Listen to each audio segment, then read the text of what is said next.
Taarifa ambayo pia imeripotiwa na Wizara ya Ulinzi ya Urusi hivi punde ni ya kwamba shambulizi lake la kombora katika huko moja ya kambi ya kijeshi au kwenye kambi ya mafunzo ya vikosi maalum vya Ukraine limesababisha wanajeshi takriban 70 kuuawa baada ya shambulizi la kombora kwenye kambi hiyo ya mafunzo ya vikosi vya Ukraine.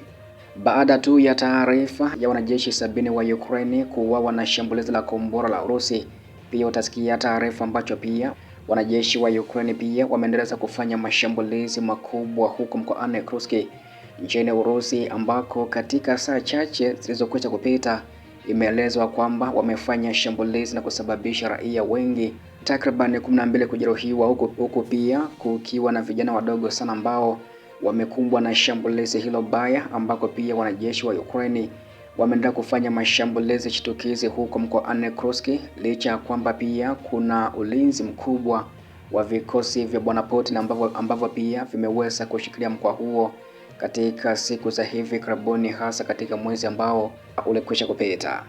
Sasa ambacho pia kimejili huko Kursk katika saa chache ambazo zimekwisha kupita, Rais wa Urusi Bwana Vladimir Putin bwana ameweza kutoa tamko ya kwamba Urusi hakika haitaacha salama, yani itajibu mashambulizi yote ambayo pia Ukraine wanazidi kuyafanya huko Urusi, hasa pia kwenye mikoa ya mpakani, na maanisha huko Kursk, Belgorod na pia katika maeneo mengine ambako wanajeshi wa Ukraine pia wanazidi kufanya mashambulizi kwa kutumia mabomu au ndege zisizo na rubani. Basi pia taarifa zote hizi nitakufahamisha hapa kuhusu wanajeshi 70 wa Ukraine kuuliwa na kombora la Urusi. Pia utasikia kile ambacho wanajeshi wa Ukraine wamekifanya huko Kursk, na pia Putin amezungumza kauli ya kisasi zaidi ya kile ambacho pia bado Ukraine wanazidi kukifanya katika viunga vyake. Basi karibu sana, nifuatilie mwanzo hadi mwisho, utasikia taarifa zote hizi hapa undani wa ripoti hizi. Nikianza na taarifa kuhusu shambulio la kombora la Urusi ambalo limesambaratisha kambi ya jeshi maalum ya kijeshi ya Ukraine, ambako Wizara ya Ulinzi ya Urusi imeripoti ya kwamba takribani wanajeshi 70 wa Ukraine wameuawa katika shambulizi la kombora la Urusi kwenye kambi ya mafunzo ya vikosi maalum vya Kyiv katika saa chache ambazo zimekwisha kupita. Kambi hiyo ilipatikana wakati wa shughuli za uchunguzi karibu na kijiji cha huko Shostka mkoani Sami nchini Ukraine, ambao unapakana mkoa wa Kursk nchini Urusi. Wizara ya Ulinzi ya Urusi ilisema hivyo katika taarifa yake. Baada ya kupokea viwianishi hivyo, wafanyakazi wanaosimamia mifumo ya makombora ya Iskander-M ya Urusi walifanya mgomo dhidi ya kituo hicho, wizara ilisema hivyo. Shambulizi hilo liliua takribani wanajeshi 70 wa Ukraine, wakiwemo wakufunzi 20, huku pia wakiharibu ghala la kuhifadhia risasi na vitengo 10 vya vifaa, taarifa ilisema hivyo. Picha za mgomo huo pia zilizochapishwa na wizara hiyo zimeonyesha mlipuko mkubwa ndani ya kambi hiyo baada ya moja majengo kupigwa na kombora la ballistic. Mwishoni mwa mwezi wa pili pia Moscow ilitangaza ukombozi kamili wa maeneo ya mpaka ya mkoa wa Kursk ambayo yalichukuliwa na askari wa Kyiv baada ya kuzindua uvamizi mwezi Agosti mwaka uliopita. Kwa mujibu wa mkuu wa majenerali kutoka nchini Urusi anayefahamika kama Valery Gerasimov, alisema kwa sasa jeshi la Urusi linafanya kazi ya kuweka eneo la usalama katika maeneo ya mpaka ndani ya mkoa wa Sami ili kuzuia kabisa mashambulizi mapya katika eneo la Urusi. Mapema wiki hii, Wizara ya Ulinzi ya Urusi ilitangaza kutekwa kwa kijiji cha huko Marino, ikimaanisha kuwa vikosi vya Urusi sasa vinadhibiti makazi 5 katika mkoa wa Sami huko nchini Ukraine. Na hichi ndicho pia ambacho kimeripotiwa kuhusu mashambulizi au shambulizi la kombora la Urusi huko kwenye moja ya kambi ya mafunzo ya wanajeshi wa Ukraine, ambao pia imesababisha wanajeshi hao takribani 70 kuuawa, ambako pia ndicho ambacho kwa sasa pia naweza nikazungumza kwa upande wa shambulizi la Urusi katika saa chache ambazo zimekwisha kupita. Pia wanajeshi wa Ukraine na wenyewe pia wanazidi kufanya mashambulizi shtukizi huko mkoani Kursk, ambako dazeni ya watu ikiwa ni pamoja na vijana 2 walijeruhiwa wakati vikosi vya Kyiv vilipofanya mgomo mkubwa katika mji wa Lvov mkoani Kursk. Kaimu gavana anayefahamika kama Alexander Kinstein aliweza kuandika hivyo kwenye jukwaa la kijamii la Telegram kuhusu taarifa hii. Majeshi ya Ukraine yalifanya mgomo mkubwa mno katika mji wa Lvov mkoani Kursk, ambako shambulio hilo liliweza kulenga barabara kuu ya Kursk-Ryansk kwenye mipaka ya mji, na kwa bahati mbaya raia 12 walijeruhiwa, wakiwemo vijana wawili wenye umri wa miaka 13 na 16. Gavana huyo aliandika hivyo. Kijana huyo mwenye umri wa miaka 13 alipata majeraha ya kugawanyika sehemu ya chini ya mgongo, na kijana mwenye umri wa miaka 16 aligundulika kuwa na kiwewe kichwani na jeraha la bega la kushoto.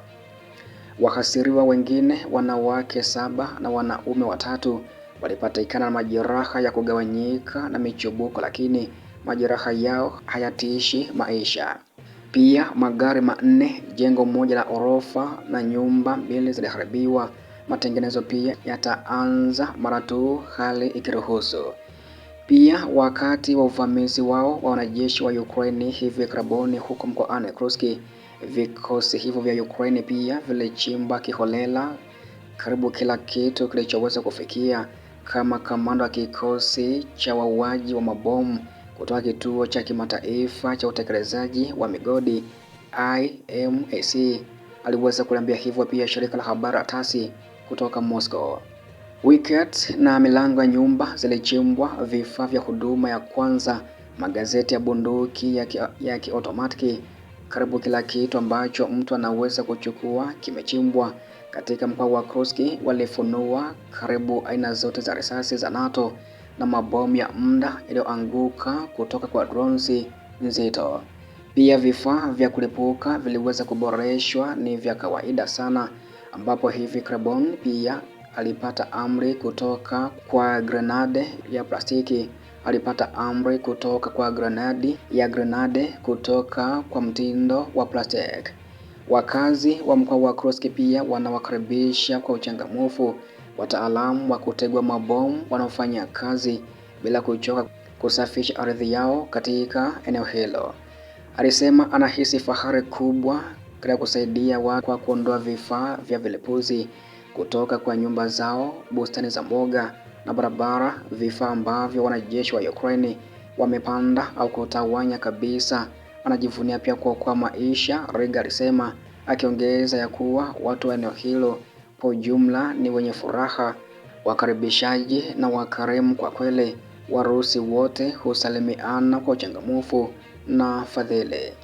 Kulingana na Riga, alisema msimu ujao wa kiangazi pamoja na uoto wake mzuri hutoa pia changamoto zaidi kwa sappers. Wakati wa kiangazi, nyasi nene pia hufanya kazi yao kwa ngumu zaidi kwa sababu huficha waya na vichochezi vya migodi. Ili kukabiliana na hilo pia wanatumia roboti zilizo na vifaa maalum. Nyakati bora zaidi za uchimbaji wa madini ni majira ya masika na vuli, kunapokuwa na nyasi kidogo, na hivyo kuruhusu kuona risasi zikiwa chini au zikiwa zimedondoshwa na hewa. Vifaa vingi hurahisisha ugunduzi huo, kiongozi huyo alisema hivyo. Naye rais wa Urusi Bwana Vladimir Putin amesema ya kwamba Urusi italipiza kisasi baada ya mashambulizi ya vikosi vya jeshi la Ukraine katika maeneo mbalimbali huko nchini Urusi, hasa huko pia Kursk. Putin alimpigia simu Volodymyr katika mazungumzo ya simu, ambaye ni mkuu wa wilaya ya Belovetsk huko mkoani Kursk, ambaye pia awali alijeruhiwa katika mgomo wa UAV wa Ukraine na sasa bado yuko hospitalini, na aliweza pia kumtakia aweni ya haraka ili pia aweze kurejea katika majukumu yake ya kila siku. Putin alisema ya kwamba wakati akizungumza na kiongozi ya kwamba bila shaka watajibu kila ambacho Ukraine inakifanya huko Kursk na maeneo mengine. Ilikuwa ni mara 4 kwamba mkuu wa wilaya ya Belovetsk huko mkoani Kursk alikuwa chini ya moto wa mashambulizi ya Ukraine kwa wakati huu, ambaye alipigwa kwenye nyonga na mkono. Kaimu gavana mkoa wa Kursk Alexander Kinstein alisema wiki moja iliyokwisha kupita ambapo Volobuyev alipata kiwewe cha mlipuko wakati akisambaza mkate kwa wakazi mkoani humo Kursk nchini Urusi.